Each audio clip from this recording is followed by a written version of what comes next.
सर्वांना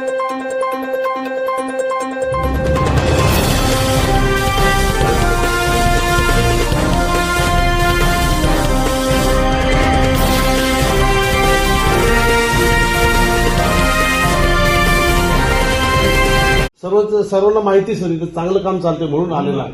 चुकीचं असं तर हे लोक आले असते का सर? आणि जसं म्हणजे जे कोणी अर्ज करतात ना त्याचं चौकशी केली ना तुम्ही तो स्थानिक सापडणार नाही. तो सापडणार चाकणचा, नाशिकचा, औरंगाबादचा, नागपूरचा. हे मी पाठपुरावा केलाय. आता पुणे शहरात हे पाठपुरावा केलेला आहे.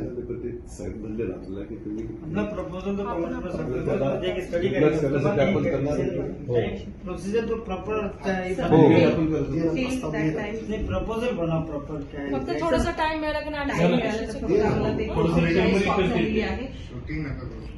सोनीचा देव आहे. मला फार आनंद वाटतो. गेल्या 3-4 दिवसामध्ये आम्ही फार टेन्शनमध्ये होतो आणि रिव्हॉल्युशनचं ज्यावेळेस सौदा समजलं त्यावेळेस अनेक ठिकाणातून लोक आले. परंतु मला आनंद वाटतो की बंधू टोपली ॲडव्होकेट टोपली हे सुरुवातीपासून माझ्या समजी आत्तापर्यंत शेवटपर्यंत राहिले. मला त्याचा फार अभिमान वाटतो आणि जेवढ्या गोष्टी आम्हाला आवश्यक आहे चर्चच्या संरक्षणासाठी ज्यांना त्याचं मार्गदर्शन त्यांनी मला केलं आणि आश्वासन पण दिलं. सगळं बोलत राहिले की तुम्ही काही अडचण असेल तर मी तुमच्या समजे तो मोठा मला धीर मिळाला आणि आज या ठिकाणी एक आनंदाची वार्ता घेऊन आम्ही येतो. इथून पुढे सुद्धा शिरोळच्यासाठी जी काही आहे त्यांनी मदत करण्याचा मला आश्वासन दिलं. Thank you very much. नमस्कार.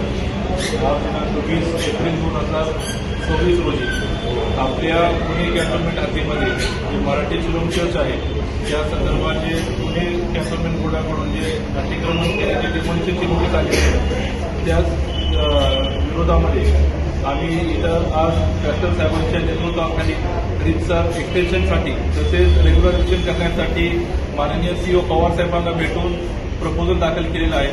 तरी अशी अपेक्षा आहे की लवकरच एक सकारात्मक त्यामधनं सीओ मार्फत एक हे पॉझिटिव्ह हे येतील आदेश येईल आणि संबंधित जो काही स्ट्रक्चर आहे तो लिगल होऊन जाईल अशी अपेक्षा आहे.